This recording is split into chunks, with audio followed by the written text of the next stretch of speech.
We need to stop looking outside of ourselves for the answers and go inward. And that's where we're going to find the keys to what will set us free and to our purpose, to being our healthiest self, to being more balanced in our lives. Welcome to the Lara Jane Layton Show. This podcast is for you, the person who keeps putting others first. Your self-talk has held you back. You no longer need to take a second seat. Let's explore ways to overcome self-doubt. You can silence that inner bully voice and achieve your full potential. Here's your host, Lara Jane. Welcome, friend. I am so excited to have you back. And I have a new best friend, Jessica, with me. And we are going to talk about that balancing our health and our mindset and having purpose. And so how do we get all that into our lives?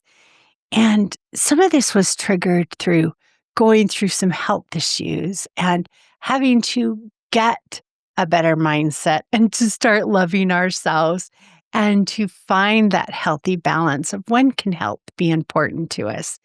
And so Jessica's information's in the show notes. But before we get started, let's take a quick break, get a word from our sponsor. When we come back, Jessica's going to talk to us about balancing our health. We'll be right back. Hey, since I rarely have openings in my coaching schedule, I have a new resource out there on my website. It is called the BFF Coaching Network. And I have offered a spot there for any coach that has been on the show to list the coaching. You can go out there, you can listen to their episodes, you can feel a little bit about them, and then choose a coach that will work for you. So LaraJaneLayton.com, the BFF Coaching Network. All right, Jessica, let's do this. I am so excited because health is so important. And sometimes through our stressful days, it gets put on the back burner because that's what we do for us, right? And I don't have time to always take care of myself. So how can I bring balance and bring health into my life and use that good mindset to keep me going? It's an amazing question. And it's one that a lot of us don't actually address until it's too late, until we hit a rock bottom, until something with our health goes extremely wrong. And then we're forced to look at it, which is what happened with me. I had severe skin issues. But leading up to that, it was the stress and it was the underlying emotions and it was the neglecting of my own self-care that took me there. I was making sure that everyone else in my life was taken care of. Everyone else was pleased and happy with me and was well. And I ignored my own needs, which is ultimately what led me down this painful path, but then brought me to the purpose in the end. That's so important because a lot of us deal with stress every day and we forget to stop and let it go so we can keep going. We just keep putting it in the trunk and our car gets, now I need a trailer to hold it all in because we just keeping it with us. How do we start changing our mindset to allow some of that to go? That is such a good analogy. Because it does. It builds up and it becomes too heavy, it becomes too much. So what we want to do is empty it. So one way that we can do that is by getting it out of our brain, getting out whatever's in there, whatever's stressing us out, whatever's worrying us. We can do that in many forms. We can journal, we can make gratitude lists, which have been proven to help tremendously in all areas of our lives. We can go on meditation walks, silent meditation walks. If you can't sit still and meditate normally, that's a really great alternative for a lot of people. And just really digging in and seeing what those thoughts are and realizing that they are just thoughts. One thing that helps me a lot is when it comes to stress and worry, it's an accumulation of thoughts, right? And those thoughts are not ours. They're something that we're experiencing. So I like to think of it as watching clouds pass by. I'm not sure that anyone does this these days, but I still do. I love to watch clouds. Yes. So you lay in the grass and you watch the clouds, but you don't attach to them. You just watch them float by. You can do that with your thoughts. It's the same. Another example would be window shopping. You don't need to go in every store and purchase every item. You're just walking by and you're observing them. You're not buying them and then taking them all with you. Could you imagine? That's what happens when we latch on to these thoughts and then we write these stories. And now all of a sudden we can't even function. Yes, my brain gets scattered. There's so much in there that is like, oh, what am I doing now? But if we give ourselves that moment to let it pass through, then we can refocus on the things that really matter to us. Mhm. Exactly. Living with intention, having self awareness, slowing down. That is my theme for this year because even though I've been through this, it's a practice. It's something that you need to continue doing. You don't just learn it and then you forget about it. So, slowing down is a huge one. Your intuition needs a moment to catch up to you, especially in today's world. Everybody is so busy, rushing around, endless to do lists. But if we just pause and take a breath, we will make fewer mistakes. We will save ourselves time. We will save our own health. We will feel better. Slow down. That is the best thing that you can do. And sometimes I don't have time to slow down. We do need to prioritize because you can find the time when you make it a priority. Um, if somebody's late for a meeting, every time being on time is not their priority. Same with us. If I do my self care, I do my meditation, it's, I got to keep doing it. And I say it like, if I go to the gym and I work on my abs and I get a six pack and I go, okay, I'm done. Do I still have a six pack in 6 months? No. It's the same with our brain. If we don't continue to exercise it and practice that mindfulness and clearing, it's not sticking.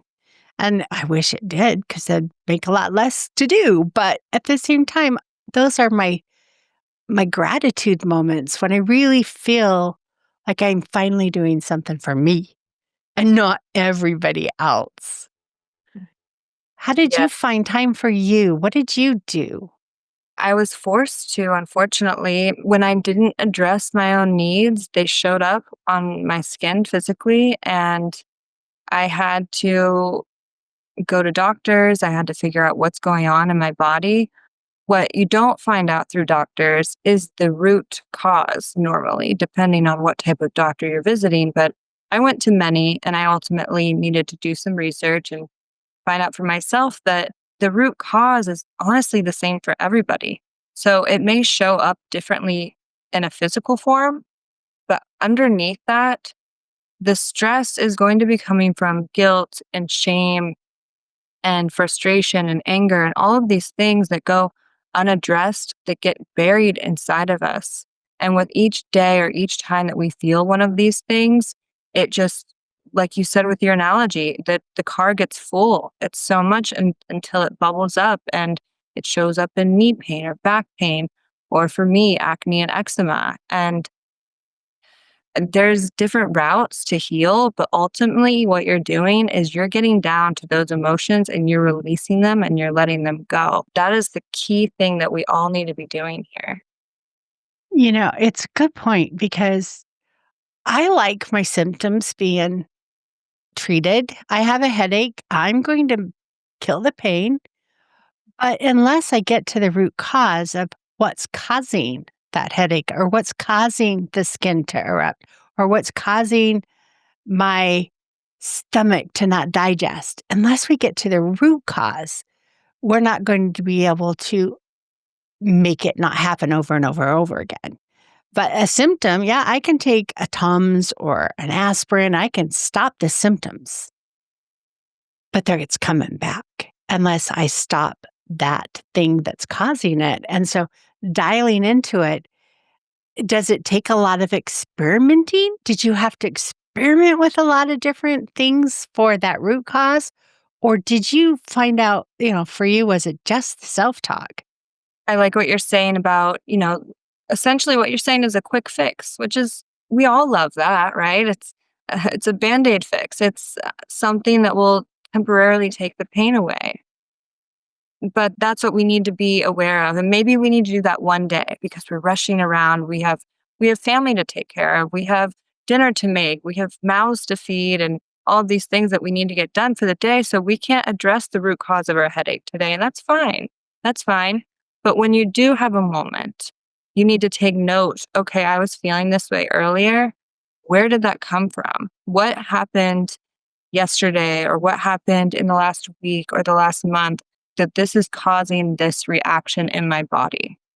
What have I not addressed? Is there something with my spouse? Is there something with my child or a friend, colleague, anyone? Is there something that is lingering that I need to look at? Something doesn't sit right with me. And as far as what if you need training or if you need practice,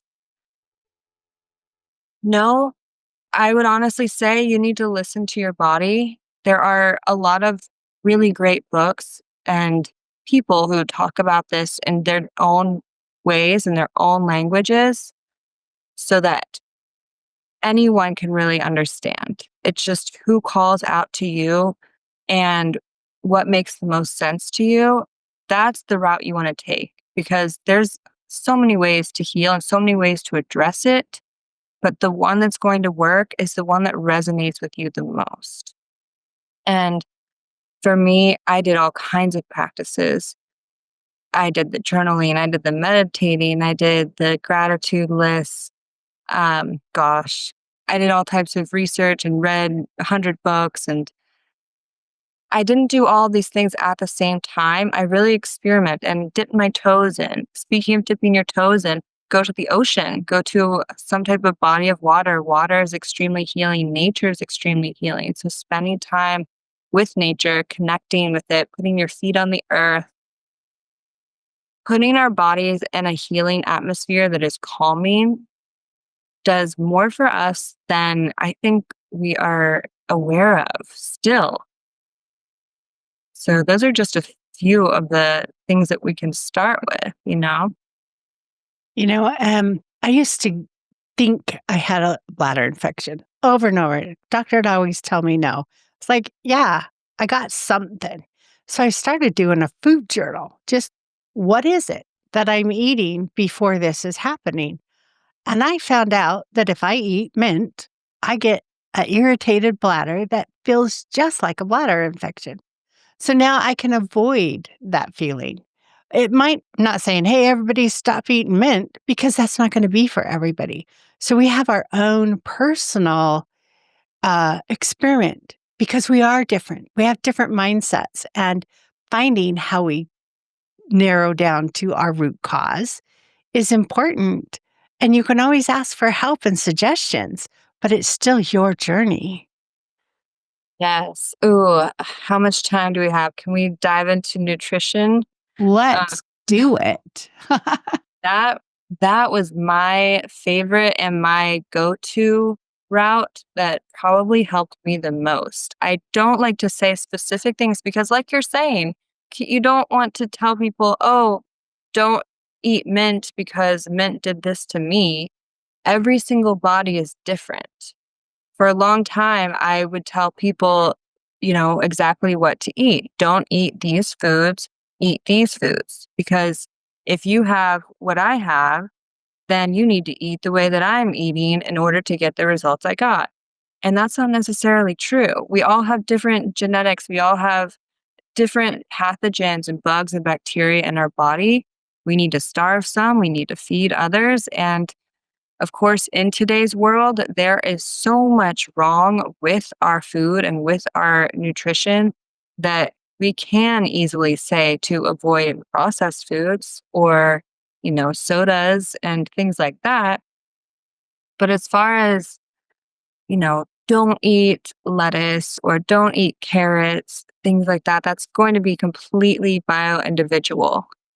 But if you are experiencing health symptoms, a great place to start is with an elimination diet where you can kind of get to the bare bones and then you add things in one by one. And then you can really tell Okay, that's what I'm reacting to. And also, on that note, you may want to run to the internet and look up a food sensitivity test. Please don't. Please don't. Listen to your own body. I took maybe 3 or 4 of these tests and got completely different results for them all. I went to a doctor, I went to an allergist, and I did a mail in test as well. That was completely separate. One told me I was allergic to nuts. The other one told me I wasn't. The other one told me I was allergic to a whole host of things. It was probably a list of 20 things. Then I go and I get my back pricked, and they say I'm not allergic to anything. And it's just, you have to trust yourself at the end of the day, and you have to self experiment. And keeping a food journal, yes, 100%. If you have never kept a journal or logged or kept track of what you're eating, how you feel after, and how long it's been, say you just had a chicken Caesar salad, put that down, check back in with your body in 15, 20 minutes. How do you feel? How do you feel an hour later? And then you can experiment and have that same thing the next day or the next week. And you'll be able to tell, oh, I felt that way the last time I ate that. Or maybe you feel different. So you know that it wasn't that. And you can think, oh, what did I have with it? Oh, I had iced tea. What was in the iced tea? Did I use a specific sweetener? Maybe I should avoid sugar. Maybe I should avoid Splenda, what have you. That's how you're going to find out. You really need to self-diagnosis, because honestly, the medical system out there is oftentimes not as helpful as we would hope it would be. Yeah, most of the time they do focus on the fix the symptom, but that doesn't mean all of them do. And there's naturopath doctors and there's DOs and there's so many people. I don't want to dish on the medical community because they have such a value in I broke my leg, I need it fixed, I did this. But when it comes down to those individual things, doctors take millions of tests because they can't. They have to look and look and look and look. So why not look and look and look for yourself too? It take the time because it takes a doctor. I had fainting spells for a while and no doctor could figure it out. I still don't know what was causing them, but I'm not doing it now. So I feel better, but you just go do the research and trust. I love the elimination idea and sometimes it's quite difficult at first because you are eating very few things, but when you're done, you know what to avoid. Like, Mhm. oh, when I eat gluten, I don't have celiac, but when I eat it, I feel sluggish. So if I want my energy, I know to avoid it. If I think, oh, I'm just going to be lazing around today anyway, then eat it. It's like you get to pick. But overall health, I'm pretty sure if I feel sluggish, it's doing something more to my body than just me feeling tired. So I avoid it more than because I choose to. I don't like to say, no, I can't have that. I like to say, I'm choosing not to have that. So it's like, what are those things that you can choose? Because when you do, you choose you. Exactly. I love that language because it's so important. Our words are everything. When people say anything about my diet or, oh, you can't eat that, can you? I'll say, no, I can eat anything. I just choose to eat the foods that make me feel my best. And gluten is a great way. That's how I started. I eliminated gluten, and you only need to do it for 2 weeks. Do it for 2 weeks, check in with your body, bring it back in, and you'll know. You'll know right away. Do you feel better? Do you feel worse? Maybe you feel worse, but it's worth keeping it in for you. Or maybe you feel so good that you never want to touch gluten again. And that is your choice, which is fantastic. And we Isn't all it awesome to know we have choice? Nobody's yes. making us do anything. We get to choose. If I want to choose to be unhealthy, that's okay. It's nobody else's judgment, it's mine. And not that that's what I want in life, but But I do want to give anybody the opportunity to choose their own path. And if your path is you want to take the long, slow route, go ahead. Yeah. Yeah. And it really is up to us and what we value and how we want to enjoy our life, like what really lights us up. And sometimes those special moments, they involve different food and different dishes and gatherings with, social settings or with family. And sometimes that matters more than if there's gluten in the stuffing at Thanksgiving. It's just, you have to really decide if it's worth it for you. And you can always have those times where there's actually, there's people who talk about this where the vibration of the food is different when you are having this loving, special moment with people that you care about and you're eating the food versus you're alone and you're eating it and you feel guilty. It could be the same food, but how you feel about that food, it's going to affect your body different. You're going to have a different physical reaction to that meal depending on the circumstances around it, which is just fascinating. So we also don't want to put all this guilt and pressure like, oh no, like I'm rushing around today and I only could eat this granola bar. And now I feel awful because I ate this granola bar. It has chocolate in it and gluten. And no, you're doing fantastic. And you were able to get food in your body. I mean, that's that's great. And you're also self-aware and maybe you want to plan better for next time if you want. But that's again your choice. I love choice. I'm pretty stubborn, and it's because I can choose. I can choose to do it my way. Mhm. But at the same time, I need to also give everybody else that same opportunity and not be so set that my way is the only way. But, you're talking about that elimination and that process and trusting. When I say gluten makes my stomach hurt, I'm owning that.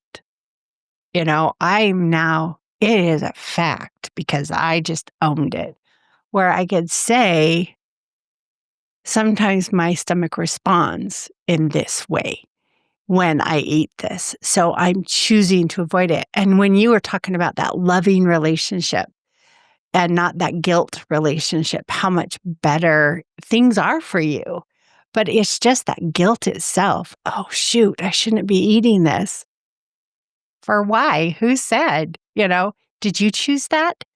And let yourself own your choices. Yes, exactly. And it goes back to those emotions too. If you're going to feel guilty about it, now you're going to end up suppressing the guilt in your body and it's going to show up in other ways down the line. So, yeah, you definitely don't want to feel guilty about what you put in your body. But also at the same time you want to be aware. You don't want to put things in your body mindlessly. If you're going to sit down and have some chips or some Oreos or something, you want to do that consciously. You want to choose to do that and enjoy that. And all this goes back to our balancing our health and our mindset. All of this is stuff as we change our mindset and as we learn to choose the things that make us feel the healthiest, then we become healthy. And so it is all about mindset. It is all about making sure that we care about how we feel. I would go on a diet and I go, I just want to be able to have movement. I want to feel comfortable going up and down stairs. I want to feel comfortable. Let's get rid of this arthritis feeling. What are those inflammatory foods that I'm eating that are causing me to not be able to move? And do the research. What could it be? And then do the process of eliminating. And it sounds like the foods you chose directly impacted your skin. So, how were you able to pick which ones to give up? Just, I didn't get a rash today, or To an extent, but I really just did a lot of research and then a lot of what do they call it when you're the only person in the study? It was just a study of one. And I experimented with different diets. I did do the elimination diet, a few of them, different ones. This might sound extreme to some, but this is something if you choose to do it, you only really need to do it once in your life. And I ate only bananas, lettuce, and papaya for a week. And that told me everything I needed to know once I started adding things back in one by one.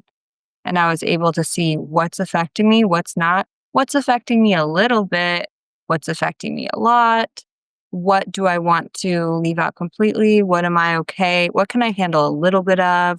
And you can kind of tell, like, oh, uh, yeah, I can eat, let's say, salmon. I can eat salmon a couple times a week. When I have it three or four, my body, says it's too much. And you can gauge it that way. And that's what I did. So gluten was first, and I haven't brought it back in because I'm not celiac either, but I feel more clear headed.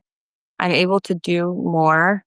I am one of those people rushing around with a to-do list.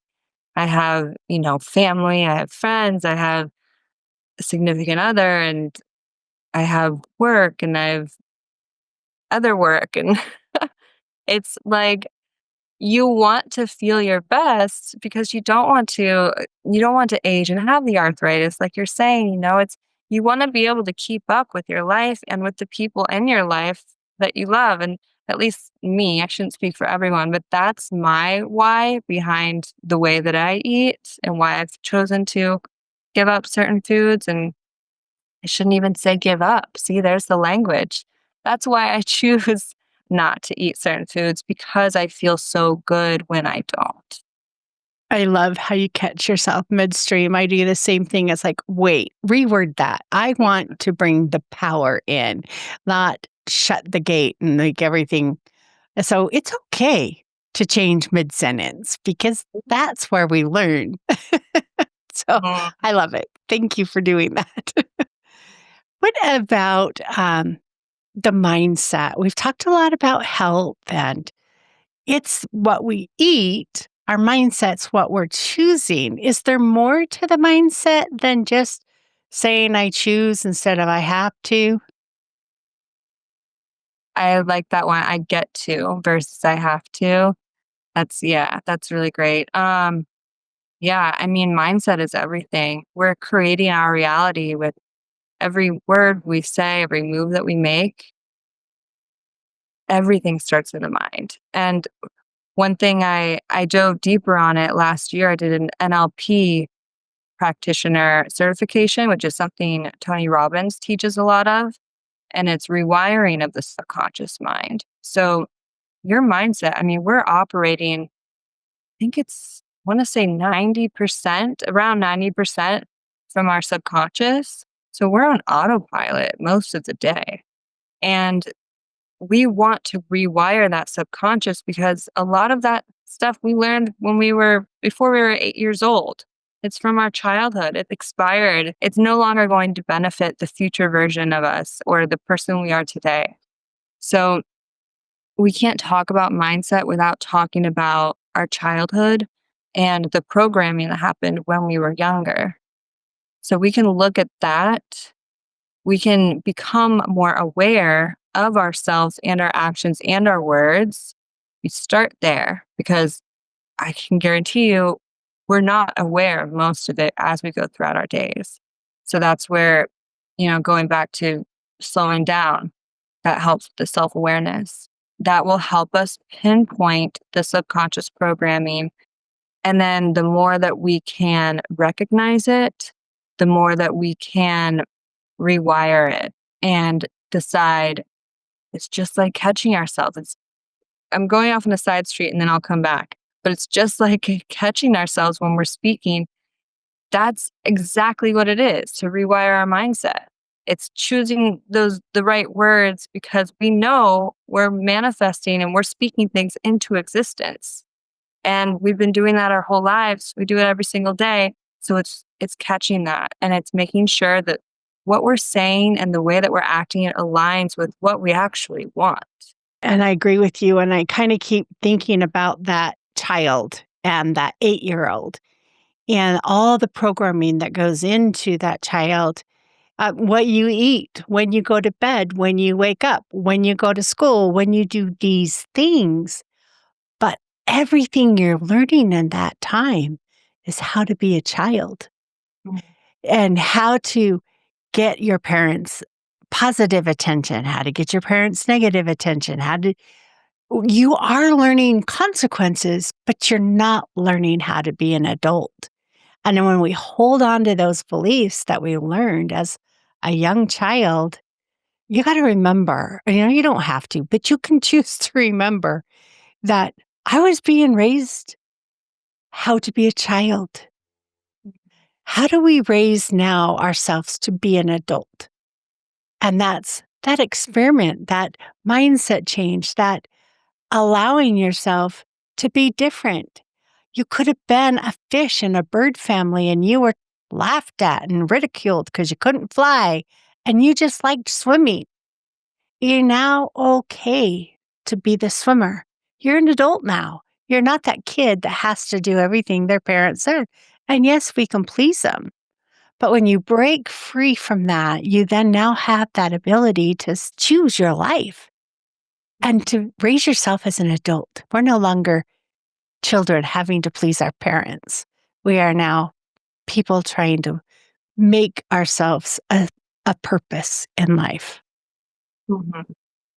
Yeah, I can share a personal story on that note. Something that may be helpful in recognizing these old patterns is to, if you're able, if they're around, is to go spend time with your parents or just anyone in your family that knew you when you were little. There was a day not too long ago, my mom, I was spending some time with my mom, and she asked me to do something. And I had to go. I didn't have the time. I had other arrangements, other plans.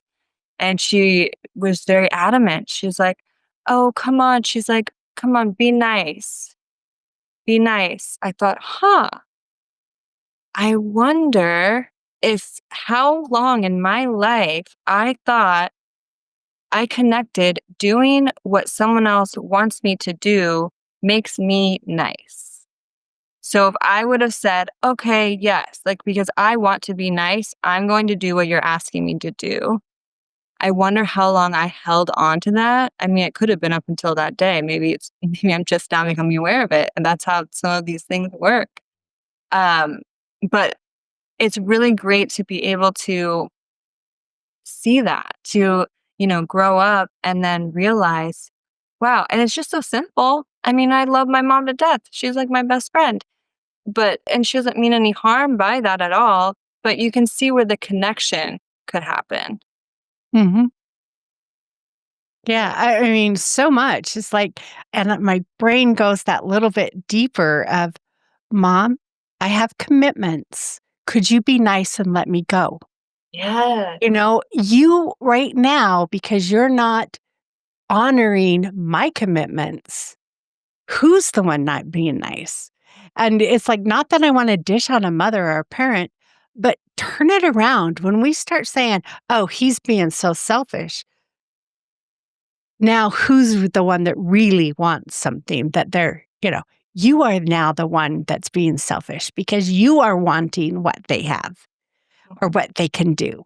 And so think about it and examine it. It could be wrong, but examine it and allow yourself to use the same wording back because that's what they know. Mhm. Yeah. It's the same as like the good girl mentality, which Mhm. I see a lot of today. And so it's the same thing, maybe you had parents that said, "Oh, go do this, be a good girl." And so now, you grow up and you do all these things because you want to be a good girl. And so you're living out of alignment of who you truly are and what you truly want. Yeah, a good girl meant, let me say sane while you grow up. You know? And you're now grown up and you no longer have to be that good girl in somebody else's eyes. Now you Mm. can be good to yourself. Yes, yes. What do you want? Yeah.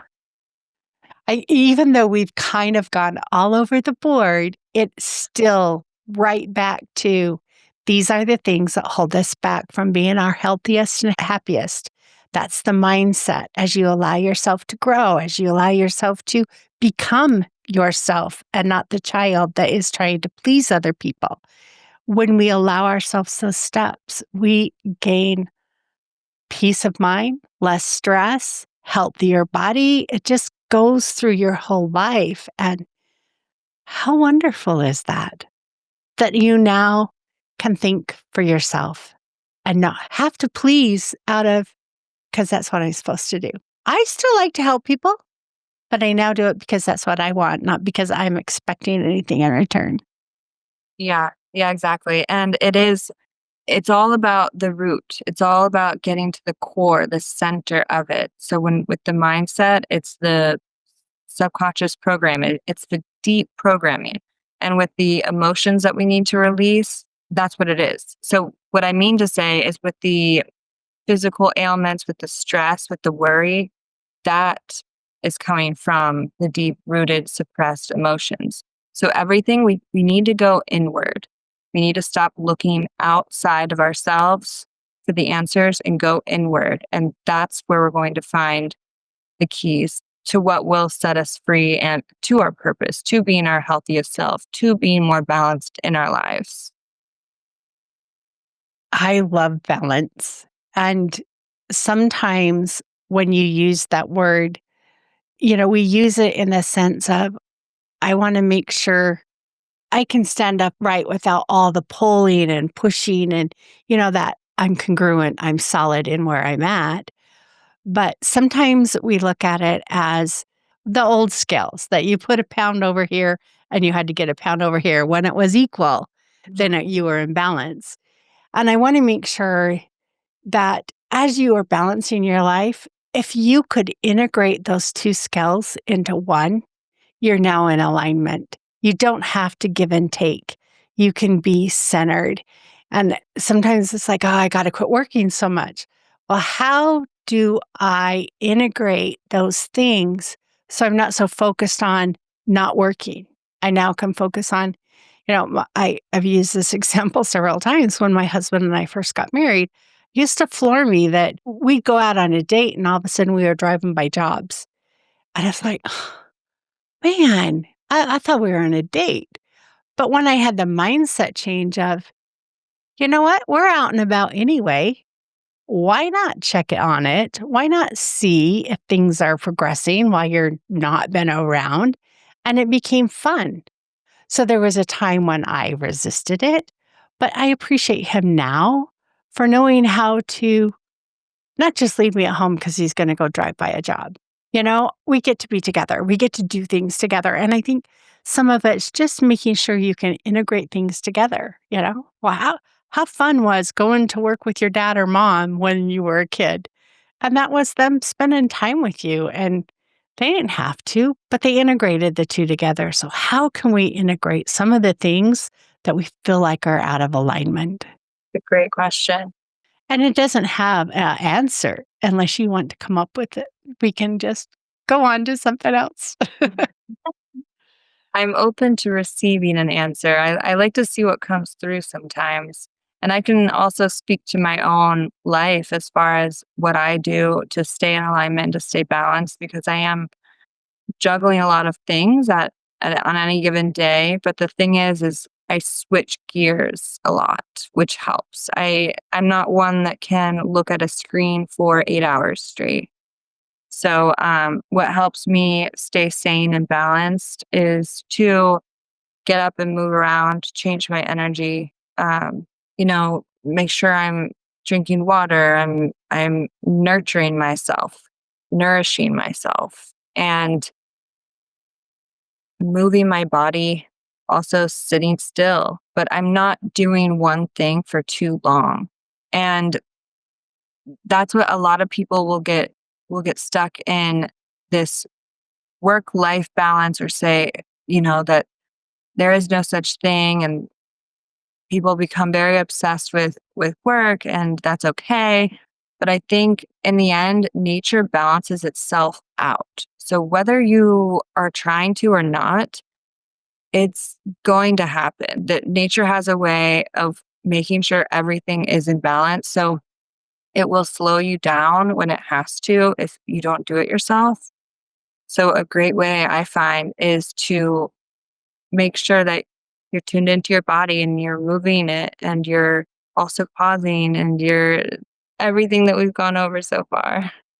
I know. And it's all like, it's so amazing that a few simple concepts can be so much to talk about, but you could talk for hours about it and still learn something tomorrow in another segment of it because it is so important.